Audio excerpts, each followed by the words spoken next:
ingin memperkenalkan diri terlebih dahulu sebelum masuk materinya dan atau kita action bahas soal ya Bapak Ibu ya.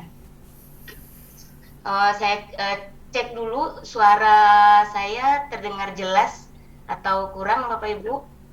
Jelas, Bu. Jelas. Oke, terima kasih. Baiklah, untuk sebentar.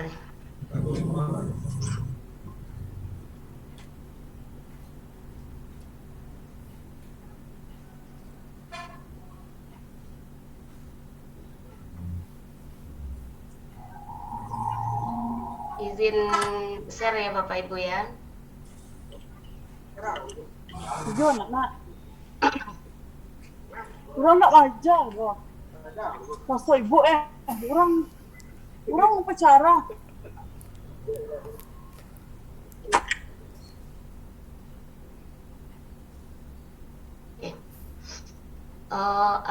Apakah slide saya sudah terlihat di layar Bapak Ibu semuanya? Terlihat. Sudah Bu. Terlihat Bu.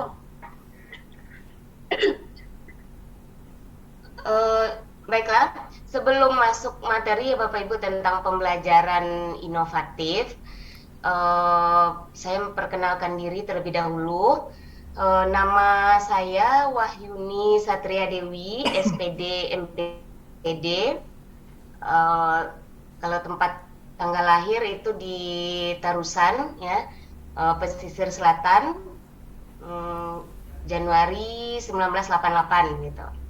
Nah, jadi kalau secara pengalaman saya juga belum terlalu banyak pengalamannya Bapak Ibu, karena mengajar di UNP, tepatnya di Departemen Fisika itu mulai dari tahun 2015 bergabungnya sebagai dosen di Departemen Fisika 2015 hingga sekarang.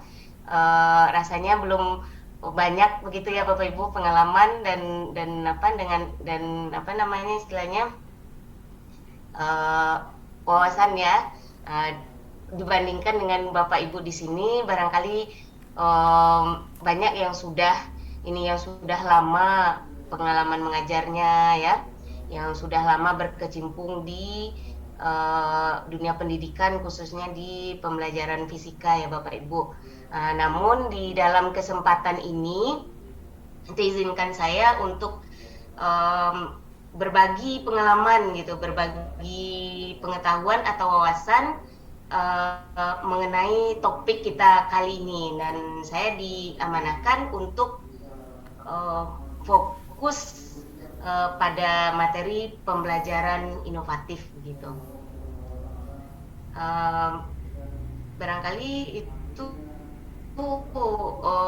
apa namanya istilahnya perkenalan secara umum ya dari saya sebagai instruktur dalam pedagogi 3 ini. Kira ada pertanyaan dulu Bapak Ibu sebelum kita mulai? Ada Bu. Tanya Bu. Kita lanjut ya Bu Miza. Lanjut Bu. Ya. Bapak Ibu di sini akan dipersiapkan untuk untuk menghadapi ujian pengetahuan ya, uji pengetahuan ya Bapak Ibu ya, dalam UTN, ujian tulisnya, ujian nasional yang kira-kira nanti akan dilaksanakan di Desember ya Bapak Ibu, sekitar 18 Desember kalau saya tidak salah. Nah, untuk pedagogik ini, nah itu kan dibagi menjadi 4 ya, ada pedagogi 1, 2, 3, 4. Nah yang 1, 2 sudah Bapak Ibu terima kemarin ya bersama Profesor Festiet dan Dr. Asrizal ya Bapak Ibu. Nah untuk pedagogik 3 ini saya mencoba untuk mengingatkan kembali saja materi dulu sedikit ya, sebelum nanti kita diskusi mengenai soal-soal yang akan muncul di dalam ujian tulis pada pagi ini. Materi sedikit saja sekilas, hanya untuk mengingat-ingatkan Bapak Ibu kembali. Barangkali ada yang sudah lama tidak membaca modul kembali gitu ya. Walaupun sebetulnya dalam pembelajaran inovatif itu sebetulnya kita sudah melaksanakannya ya, kita sudah melaksanakannya, tetapi secara teori ketika muncul di dalam soal, nah kita kadang kebingungan ya, seperti itu ya Bapak Ibu. Nah, misalnya begini, pembelajaran inquiry misalnya, kita di kelas kita udah seringkali melaksanakan ini, menerapkan ini. Nah, tetapi ketika ditanyakan secara teorinya di dalam soal ya, khususnya soal PPG yang soalnya itu cenderung bersifat aplikatif ya. Nah, itu kita sering kebingungan. Nah, ini inquiry apa ya?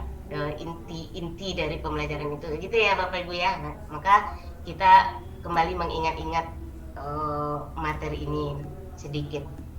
Nah, untuk pembelajaran inovatif, kenapa kita harus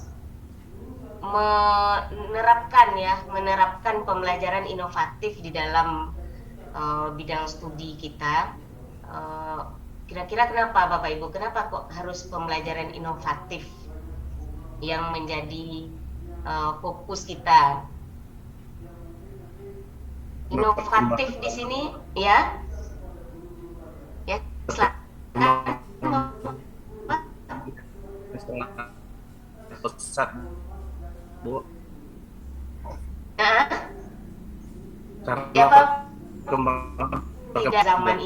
perkembangan zaman ini barangkali maksudnya adalah perkembangan abad 21 ya Bapak Ibu, yang sering dipopulerkan ya, abad 21, atau juga istilahnya revolusi industri ya. Revolusi industri berapa sekarang Bapak Ibu? Kita udah memasuki era revolusi ya, revolusi industri khususnya yang kita ambil itu di bidang pendidikan 4.0 ya, dan akan memasuki era revolusi 5.0. Nah gitu. Jadi untuk menghadapi tantangan dunia kerja sebetulnya. Nah, jadi untuk menghadapi tantangan dunia kerja, maka peserta didik kita ya itu dipersiapkan, dia memperoleh atau memiliki keterampilan yang dibutuhkan di zaman era revolusi 4.0 itu. Nah, diantara kemampuan yang dibutuhkan di dunia kerja nantinya ya, di era penuh dengan teknologi ini apa saja Bapak Ibu? Ada 4 itu ya, ada 4, bukannya ini ya sebelumnya, kemampuan atau kompetensi yang kita inginkan ya, atau yang kita harapkan dari peserta didik kita.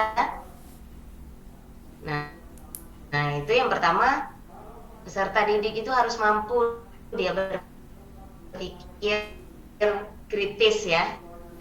Di abad 21 itu adalah kemampuan berpikir kritis. Berpikir kritis ya Bapak Ibu ya. Dia bisa berpikir secara kritis. Nah, belum bertindak kritis, tapi dia berpikir secara kritis. Apa yang dibutuhkan di abad 21? Komunikasi.